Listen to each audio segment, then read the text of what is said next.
Hello, beautiful people. It's glad to be back today. Today is Monday where I am today. I'm not sure what it will be when this actually films, but we're going to get into this question real briefly. And that question is, I recently was involved in a car accident and the insurance company will not pay me for my headaches. I cannot sleep anymore. And when I get in the car, I start having panic attacks because I start having flashbacks from the accident.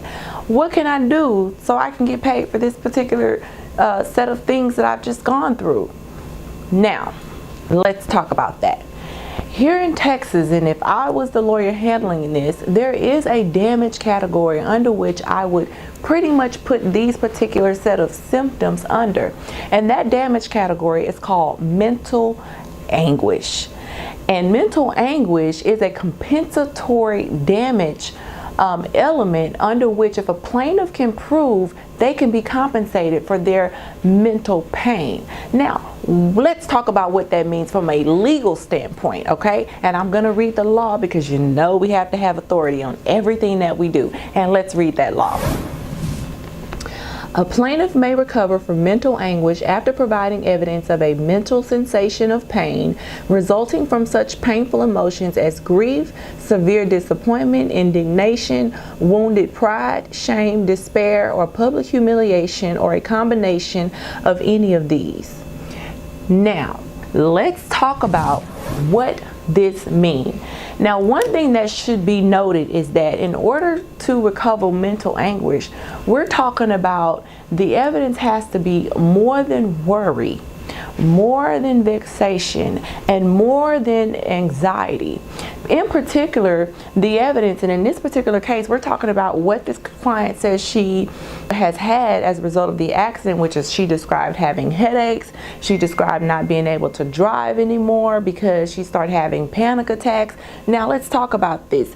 This means that this particular evidence, you have to be able to say that this is so severe that it actually disrupts the plaintiff's daily routine. And in this situation, I would probably argue that it does. But let's talk about what we need in order to prove that. And I'm going to get my marker and we're going to go over to the board and we're going to talk about it. Now, in order to be compensable, we're talking about the evidence, and we just talked about what that evidence was, and the person actually detailed their symptoms. They have to be very severe, which I would argue it's very severe. We have to talk about how long this lasted, which she didn't, but we have to also describe the duration. And not only that, we have to talk about the nature, which she did talk about the nature of what she's experienced from the car accident. And there has to be a substantial disruption of her daily routine. And that's something that, you know, as her lawyer, we would have to say, okay, well, this is what she did prior to the accident. Now, after the accident, she can no longer drive. So I would argue that there is a substantial disruption of her daily routine. Now, here's what else we need to do, because now we just have the plaintiff's, you know, testimony, if you will, if I were to try this case. But another thing that I would also recommend her do is go get medical help, because it's likely she's now has some sort of mental condition that only a medical doctor or somebody that's in the mental arena would be able to assist her on. They'd be able to diagnose what she's going through, and they would actually have all of this detailed in their opinion. So I would say, number one, get that medical treatment, because that's going to detail that. Number two, if you have any sort of relatives or anybody else that maybe you're around that have also witnessed you going through these things, let's get their statement,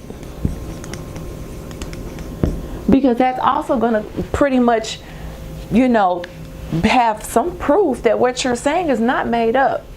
And number three, if you've gone to the hospital, if you've gone to see any other medical providers, and there's statements in there about what you said you've gone through in there, let's provide that too to the insurance company.